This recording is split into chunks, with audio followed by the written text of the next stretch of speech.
Kali ini gue mau ceritain sebuah series Korea yang ceritanya kayak gini.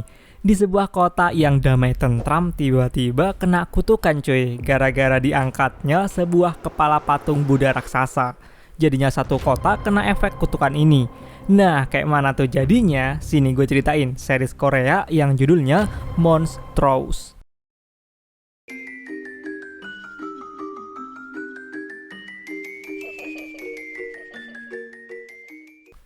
Adegan dibuka sama seorang wali kota dari kota Jinyang yang mimpin penggalian sebuah penemuan kepala patung Buddha raksasa. Dia seneng banget dan bangga nantinya kotanya ini bakalan ningkatin wisatawan kalau patung ini dipamerin di balai kota. Tapi ya cuy, ternyata ada beberapa biksu yang udah ngelarang buat digali, tapi nih wali kota tetap ngeyel. Akhirnya patung ini berhasil dikeluarin dari tanah. Patung ini tuh ditutupin kain gitu di bagian matanya. Kata wali kota kayaknya ganggu keestetikan patung ini. Jadinya kain itu dilepas dari patungnya. Tapi beliau ini nggak tahu ketika penutup mata patung ini dilepas, sumber bencana di kota ini bakalan dateng.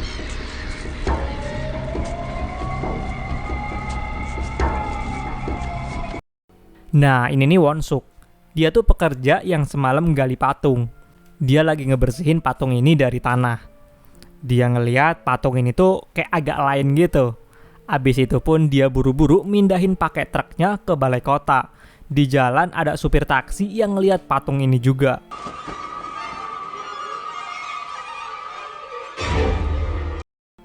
Kita terusan kenalan sama salah satu tokoh utama di series ini yang namanya Jung Ki-hoon, seorang mantan arkeolog yang sekarang lebih fokus buat bikin majalah sama konten misteri di channel YouTube-nya.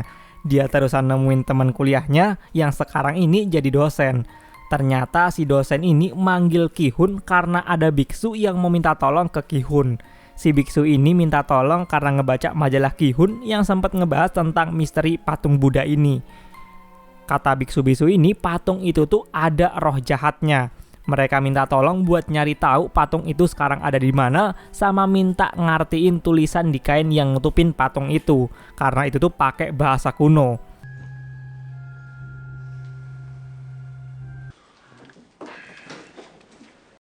Ki-hoon punya mantan istri yang namanya Sujin. Dia juga mantan arkeolog. Pas ke rumah, Ki-hoon nanya lah ke mantan istrinya lewat email, arti dari tulisan itu apa. Karena yang kayak gini-gini bidangnya Sujin. Sujin bilang ada kata hati yang ketulis di penutup mata itu.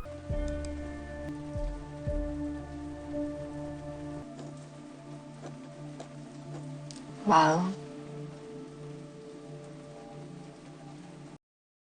Jadi dua orang ini nih pisah gara-gara insiden kematian anak cewek mereka satu-satunya yang meninggal setahun yang lalu. 24 jam abis patung terkutuk itu digali, kota Jinyang tiba-tiba jadi mendung gelap dan hujan misterius.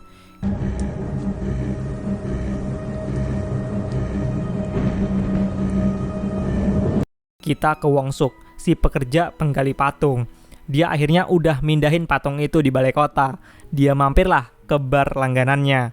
Matanya tiba-tiba kerasa aneh. Di WC dia malah halusinasi ngelihat bapak yang dia benci datang ke situ. Gak cuma itu, dia bahkan jadi kayak orang gila. Ketika ngelihat bapak-bapak yang punya bar ini, dia tuh nganggepnya si bapak-bapak ini adalah bapaknya sendiri yang jadi nyeremin.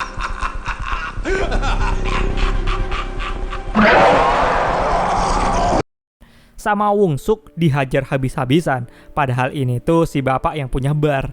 Nah ternyata Won-suk ini udah kena kutukan, matanya jadi putih kayak gini. Kita pindah ke seorang polisi cewek yang namanya Han Suk-hee.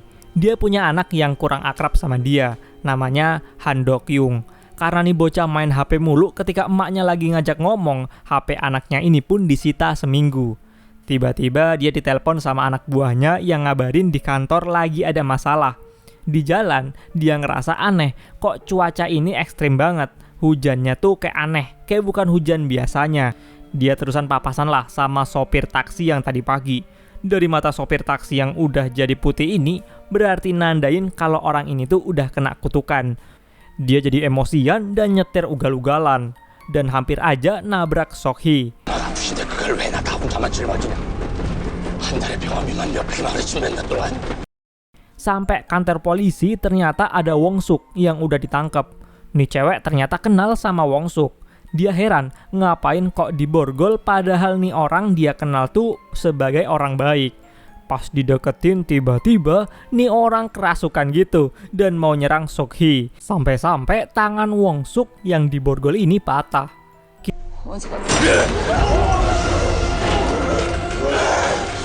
Kita ke Sujin. Abis cerai dia pindah ke kota Jinyang. Dia disuruh sama tetangganya buat datang ke kumpulan di balai kota karena katanya mau ngebahas tentang hujan misterius yang semalam yang ngebuat tanaman-tanaman petani itu pada rusak. Dia terpaksa buat ikut walaupun udah ada jadwal mau ke peringatan kematian anaknya. Sampai sana udah rame tuh warga. Nah, di dalam balai kota ini tuh ada patung Buddha raksasa yang dipamerin yang dari hawanya aja udah kerasa kalau ini tuh ada yang gak beres.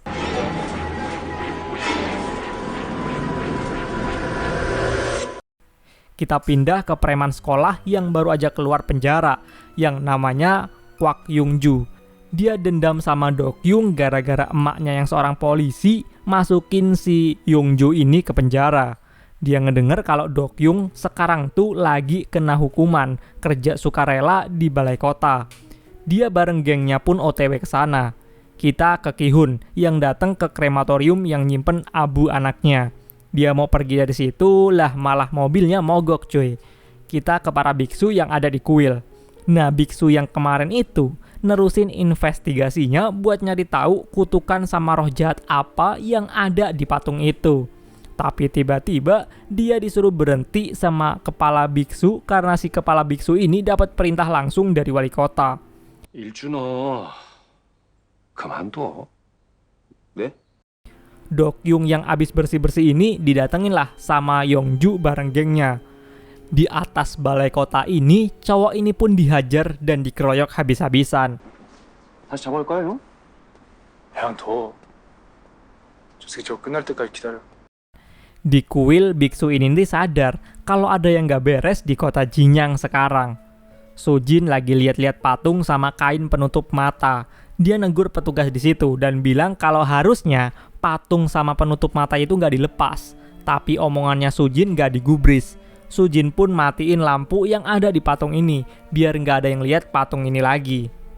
Di ruang rapat dia ngeliat kalau orang yang nabrak anaknya dulu udah dibebasin. Jadinya dia nelpon lah ke mantan suaminya buat nyuruh buruan datang ke situ karena takut nanti orang itu ngapa-ngapain dia. Akhirnya mobil Ki-hun secara ajaib bisa hidup lagi. Dia pun langsung OTW ke sana karena khawatir ada apa-apa sama mantan istrinya nanti. Wali kota akhirnya datang di balai kota. Dia ngejelasin tentang hujan hitam kemarin. Katanya tuh itu tuh bukan apa-apa, nggak bahaya sama sekali buat tanaman. Dia akhirnya ngalihin pembicaraan. Dia terusan bangga-banggain patung Buddha yang berhasil dia temuin. Katanya tuh kota ini nanti bakalan jadi kota pariwisata yang banyak didatengin sama turis-turis. Tiba-tiba cuaca di kota ini jadi berkabut gitu. Kayak aura-aura gelap menyelimuti kota ini. Si wali kota lagi sibuk kampanye buat pemilihan berikutnya. Tiba-tiba di ruang ini ada bapak-bapak yang matanya udah berubah putih. Tandanya nih orang udah kena kutukan. Dia bawa sabit dan teriak-teriak kalau ruangan ini isinya monster. Dia pun nyerang orang-orang yang ada di ruangan ini. Ngelihat ada orang kayak gitu, ya semuanya pada kabur. Nggak cuma satu orang yang kayak gitu. Ada beberapa orang yang jadi gila juga kayak gitu. Ngejadiin balai kota ini jadi kacau balau, rusuh gitulah pokoknya.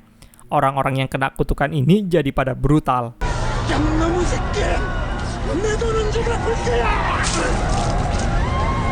Kita terus ke Sok-hee, polisi yang ngebawa Wong Suk yang menggila ke rumah sakit di luar kota Jinyang. Abis tangannya patah dan tulangnya keluar, dokter ngejelasin kalau tadi malam Wong Suk tuh angka glutamatnya tuh beberapa ratus kali lebih tinggi dari manusia normal. Glutamat tinggi itu ngebuat Wong Suk ini jadi halusinasi. Nah, lebih anehnya lagi, pas dites tadi pagi, glutamatnya tuh balik normal. Abis kelar masalah di rumah sakit, Sok-hee pun ditelepon sama anak buahnya buat nyuruh buruan balik ke kota Jinyang karena ada yang gak beres di kota ini. Kita balik ke balai kota. Makin banyak orang-orang yang jadi gila nyerang orang lain. Bahkan si wali kota ini hampir aja mati diserang sama anak buahnya yang jadi gila juga. Orang-orang yang masih hidup ini akhirnya sembunyi lagi di dalam balai kota dan ngeblokade pintu masuk. Sujin ketemu sama si anak polisi di tempat ini. Sujin ini tiba-tiba jadi halusinasi. Ada di rumah dalam kondisi keluarganya tuh bahagia. Bahkan halu kalau anaknya tuh nggak mati. 엄마 이쪽으로. 아빠 오기 전에 빨리 숨어야지. Ki-hun udah sampai, tapi ternyata kota Jinyang ditutup sama tentara. Nggak ada yang boleh masuk ke kota ini. Ki-hun ketemu sama Sok-hee. Dua orang ini sama-sama pengen masuk ke kota ini buat nyelamatin seseorang. Akhirnya mereka kerjasama dan masuk lewat jalur lain. Sok-hee yang ngarahin karena dia orang yang tinggal di kota ini. Di dalam balai mulai pada debat. Si preman Yongju bilang kalau orang-orang yang jadi gila tuh disebabin karena semalam kena hujan hitam itu. Mungkin aja ada virus di hujan itu. Nah, dia nyuruh wali kota buat nahan orang-orang yang kemarin kena hujan. Ngelihat Sojin yang lagi di alam bawah sadar ini pingsan, ngebuat orang-orang di sini makin parno. Jadinya dia diikat dan ditaruh di ruangan lain bareng orang-orang lain yang kemarin kena hujan. Keadaan di kota ini makin nambah parah. Orang-orang makin banyak yang jadi gila. Kita terusan flashback di hari kematian anaknya Sojin. Si suami yang disuruh jemput anaknya nggak bisa karena lagi ada urusan. Akhirnya Sojin telat dikit, dia ngejemput anaknya. Pas di lampu merah, anaknya ini ngeliat mobil yang mirip punya bapaknya. Jadi bocah ini langsung nyebrang, nggak ngeliat kanan kiri, dan akhirnya dia pun mati ketabrak truk yang pengemudinya oleng. Abis dari kematian anaknya, Sojin pun pisah dari suaminya. Karena dia kecewa, kalau aja si suaminya ini mau jemput, anaknya tuh nggak bakalan mati kayak gitu. Ki-hun bareng Sok-hee sampai di tengah jalan. Mereka berhenti di sebuah rumah buat nyari tahu ada apa sih sebenarnya sama kota ini. Tiba-tiba mereka diserang sama kumpulan gagak-gagak. Nggak cuma satu, tapi ada ratusan gagak yang nyerang mereka berdua. Dua orang ini pun masuk ke rumah. Gagak ini tetap nyoba buat masuk ke rumah ini. Ki-hun yakin ini nih ada sangkut pautnya sama hal-hal gaib. Dia nggak kehabisan ide karena dia kan mantan arkeolog berpengalaman yang udah biasa ngadepin hal-hal gaib. Dia ngambil sekarung gula di situ dan dituangin di meja. Ternyata nih orang ngegambar simbol gitulah. Ketika simbolnya udah jadi, Sok-hee disuruh ngebiarin gagak-gagak ini masuk. Mereka berdua sembunyi di bawah meja yang udah digambar simbol. Ki-hun bilang kota ini tuh udah dikutuk sama roh jahat. Jadi hujan hitam kemarin tuh dikirim sama dewa buat memperingatkan manusia kalau bakalan ada bencana di kota ini. Simbol yang dia gambar di meja itu biar dua orang ini nggak kelihatan sama gagak-gagak itu. Kelihatannya gagak-gagak tadi udah mulai kalem, dua orang ini pun langsung lari keluar balik ke mobil. Pakai tanah, Ki-hun ngegambar simbol tadi di mobilnya. Biar nggak bisa dilihat sama gagak-gagak ganas ini. Dan mereka pun mau OTW ke balai kota.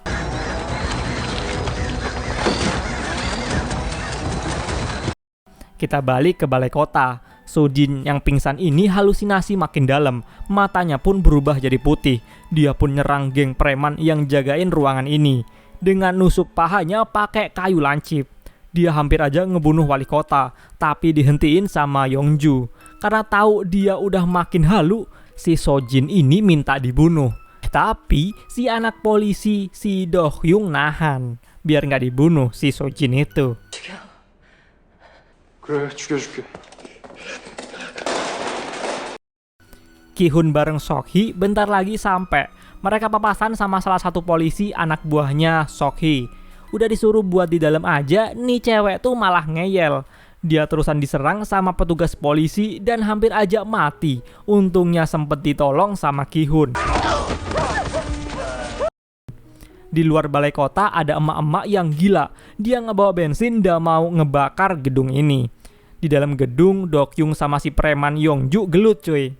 Pas gelut, layar yang nutupin patung ini pecah. Dan semua yang ada di situ bisa ngeliat jelas patung ini.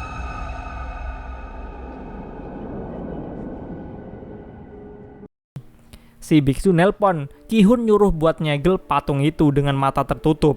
Karena ternyata sumber kutukan yang kena ke orang-orang selama ini ketika orang itu ngelihat mata patung Buddha raksasa itu. Pas nanti nyegel patungnya, Ki-hun harus sambil ngucapin kata-kata yang ada di kain penutup patung itu.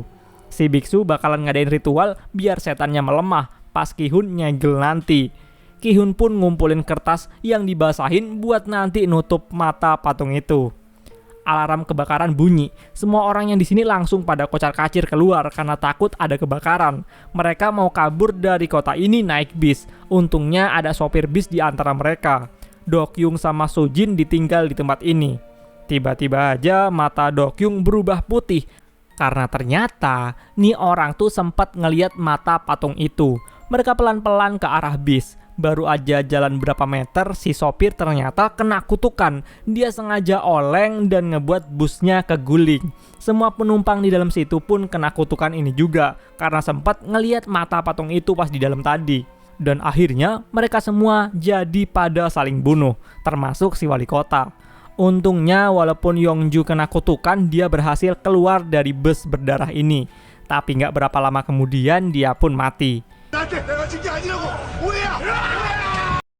Kita ke Dokyung. Di dalam dia tuh malah kerasukan. Dia mau nyoba ngebunuh Sojin. Untungnya Ki-hun keburu dateng. Dia pakai mobilnya langsung nabrakin mobilnya ke arah patung itu. HP-nya masih kesambung ke biksu. Tujuannya biar ritualnya tuh yang dilakuin sama biksu-biksu di kuil bisa kedengeran sampai di patung ini. Nah apesnya cuy, abis nabrak patung itu, Sok-hee nggak sengaja ngeliat mata patung ini. Sedangkan si Ki-hun pinter, pas abis nabrak dia langsung tutup mata. Sebelum dia kena kutukannya, si Sok-hee nyamperin anaknya. Ki-hun sambil nutup mata, mulai nutup mata patung ini pakai kertas yang dia udah basahin. Di momen ini, Dokyung sama emaknya ini sama-sama kena kutukan. Mereka kerasukan dan mulai nyerang satu sama lain. Untungnya sebelum si polisi ini nembak anaknya sendiri, Ki-hun berhasil nutup mata patungnya. Dan semua yang kerasukan pada sembuh. Pas udah ditutup, mulailah penyegelan. Ki-hun nulis kata-kata bahasa Tibet, persis kayak yang ada di kain itu. Dia pun lega bisa nyelamatin mantan istrinya ini.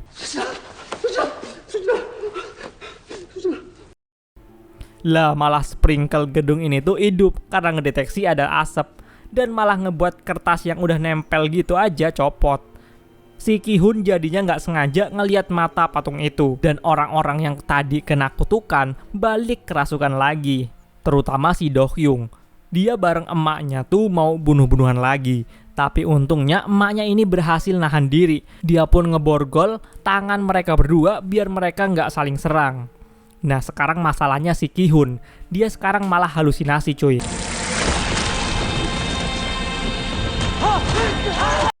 Sedangkan si Sujin udah sadar. Biksu yang masih ditelepon nyuruh Sujin buat buru-buru nyegel patung itu. Si Sujin kemudian ngerobek kain buat dipakai di matanya. Sojin pun nempel kertas buat nutup mata patung itu. Dan akhirnya berhasil. Sekarang dia mulai nulis patung itu buat penyegelan. Tapi tiba-tiba mantan suaminya yang udah kerasukan ini mulai nyerang dia dan mau ngebunuh Sojin. Beruntungnya tali yang nyangga patung ini putus dan patung ini pun terjun bebas sampai ke lantai bawah. Dan akhirnya patung ini pun hancur seketika. Kutukan yang ada di kota pun langsung hilang. Ki-hun bareng Sojin pun berpelukan karena akhirnya mereka berdua bisa nerima kepergian anak mereka dan mulai saling memaafkan. Pecahan patung itu terusan disimpan sama para biksu. Pun kemudian Ki-hun sekarang malah ngajak mantan yang sekarang udah jadi istrinya lagi ini buat jadi YouTuber bareng. Mereka bareng-bareng ngungkap kasus-kasus misteri. Dan series ini pun berakhir. Jadi belum tahu ya, nanti ini nih bakalan ada kelanjutannya apa enggak. Tapi harusnya sih ada kalau dilihat dari endingnya yang ngeliatin dua pasangan suami istri ini nemuin sebuah kerangka manusia dengan kepala aneh. Pasti bakalan ada sesuatu nih. Ya udahlah, itu aja buat hari ini. Sampai jumpa di alur cerita berikutnya. Bye bye.